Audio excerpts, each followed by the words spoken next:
Would you sell your soul to the factory for the highest pay in the world? That question once echoed like a tempting promise at the heart of America's fastest-growing industrial center. And it wasn't just talk. An almost unbelievable number was offered. $5 a day from Henry Ford, the very force behind the revolution of mass production in this city. I'm Dave, and this is Detroit 1915. In less than a decade, Detroit's population has surged from under 500,000 to nearly 1 million people. This growth hasn't just reshaped the skyline with taller buildings. It's redefining the labor market, housing systems, transportation networks, and the social bounds of an entire region. Detroit in 1915 is not simply a place where cars are made. It's a living testing ground, where a new model of industrial city is taking shape in real time. Detroit's rise wasn't an accident, and it certainly wasn't overnight. Before the automobile boom, this was already a serious manufacturing center, built on strong foundations in metalworking, steel production, shipbuilding, and a strategic network of waterways and railroads. When the automobile industry shifted from experimentation to mass production, Detroit already had the essentials in place: skilled labor, abundant industrial land, strong investment capital, and a practical engineering culture. By 1915, that foundation had grown into a massive ecosystem. Hundreds of supporting companies surrounding giants like Ford, Packard, Cadillac, and Dodge.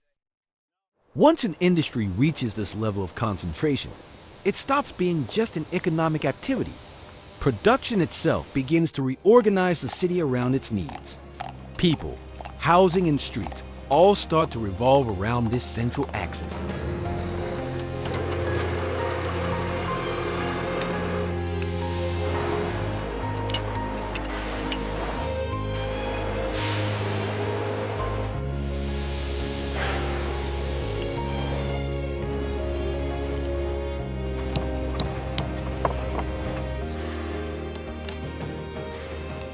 To keep this massive production machine running, Detroit needed an unprecedented workforce. And what drew people here was money. But was life here really as good as it sounded? The answer depends on where you stand in the labor hierarchy. Ford's $5 a day wage became legendary, attracting workers from around the world. In 1914, it was an extraordinary figure, nearly double the average industrial wage. But why is it called legendary? Not just because of the amount, but because of the intention behind it. Henry Ford wanted his workers to become customers. By paying higher wages, he helped create a new middle class, people who could afford to buy the very cars they assembled. But the price was steep. To earn those $5, workers had to endure strict surveillance of their personal lives by Ford's sociological department and accept the relentless, repetitive pace of the assembly line. Higher income always came with higher costs. As tens of thousands flooded into the city, Detroit faced a severe housing crisis. Rent prices surged to unreasonable levels, swallowing much of those increased wages.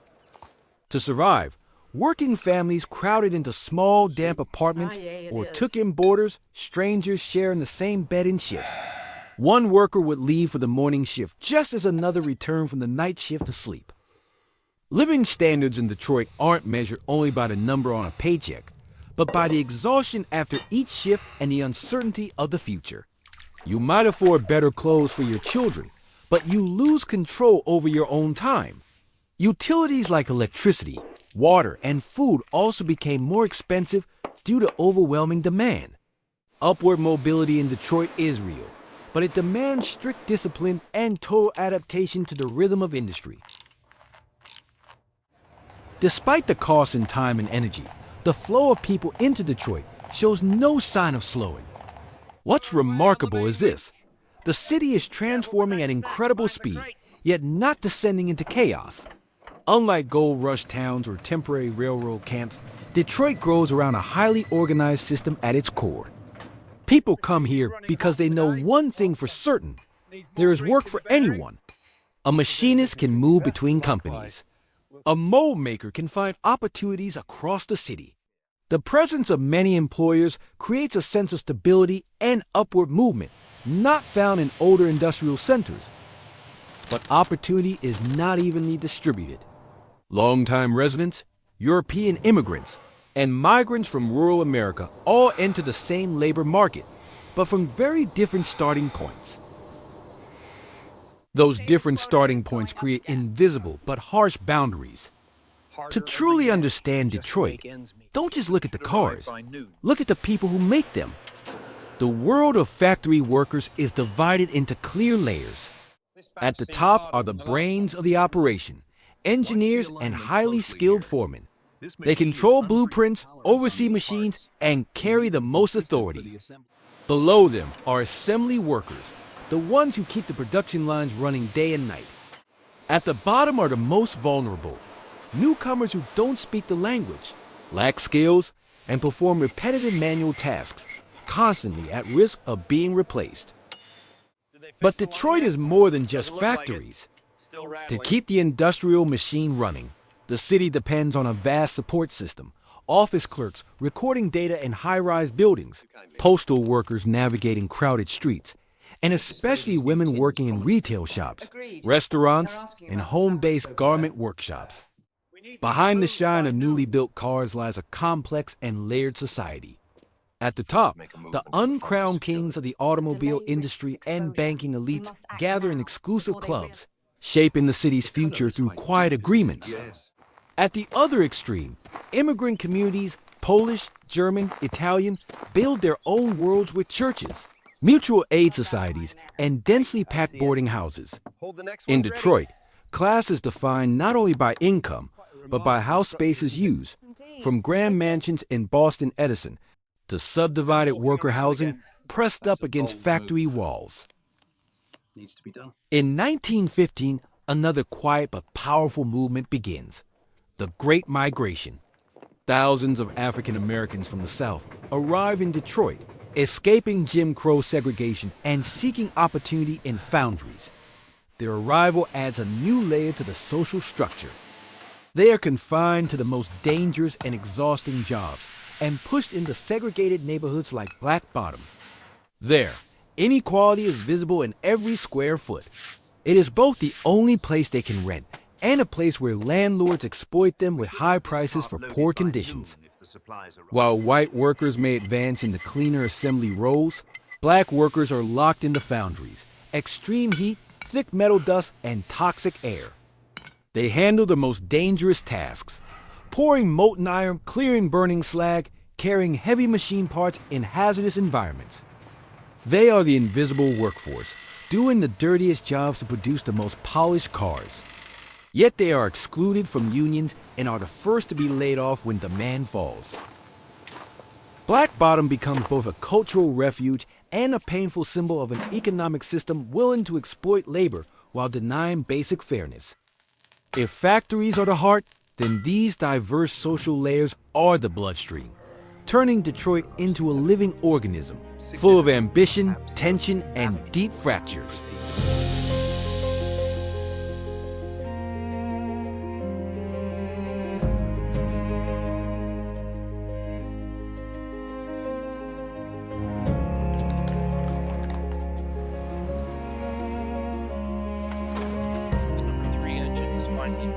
Detroit's population boom and industrial pressure didn't just reshape society, they physically rebuilt the city itself. Take a look at how a city is redesigned to become the most efficient industrial machine in the world.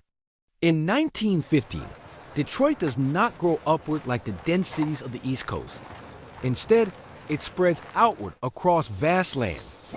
The dominant architecture is low-rise housing, especially the two-family flats, wooden two-story homes for two families, offering just enough privacy while remaining densely packed. These rows stretch for miles along streetcar lines, forming long urban corridors. Along main commercial routes, density intensifies, ground floor shops with apartments above, all tightly connected to public transit.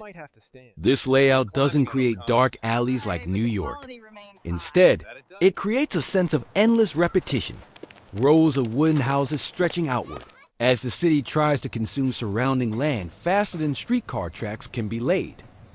This is the early form of a transportation-dependent city.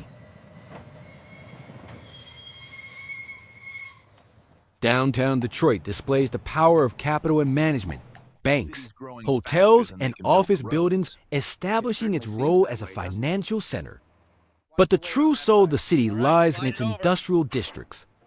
Factories are not just workplaces.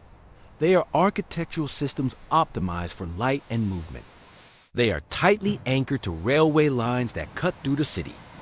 Each major factory acts like a terminal.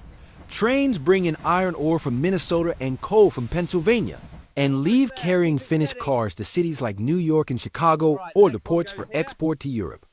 To sustain this system, Detroit consumes massive resources, over 1,000 tons of iron ore and thousands of tons of coal daily. Ford alone produces hundreds of thousands of Model T cars each year, dominating the global market. Factory architecture evolves from solid brick structures to reinforced concrete frames with massive windows, maximizing natural light before widespread electrification. Here, architecture is not decoration. It is built for efficiency and flow. Detroit in 1915 stands between two transportation eras. The streets are chaotic and dangerous. Streetcars remain the backbone, moving thousands of workers daily. But automobiles are rapidly taking over. Horse-drawn wagons struggle to navigate through lines of honking cars. Pedestrians cross streets freely, as traffic laws are still unclear. Cars are no longer just for the wealthy on Woodward Avenue. They are changing how people think about distance.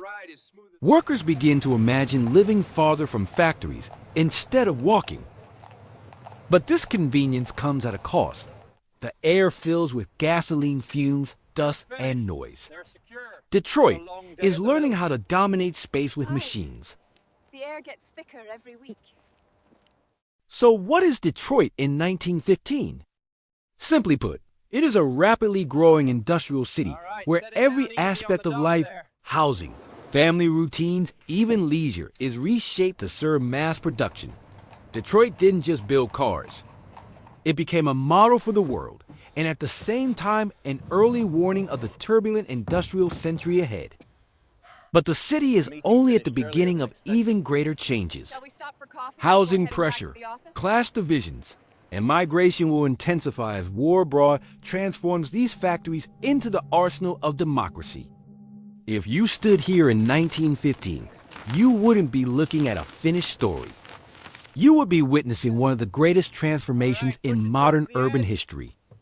However, there is a cost for that rapid transformation. One day, when the gears stop and the lights fade, these crowded wooden neighborhoods will face a long silence, the price of a city that placed everything on a single bet. But that is a story for another journey. Until next time.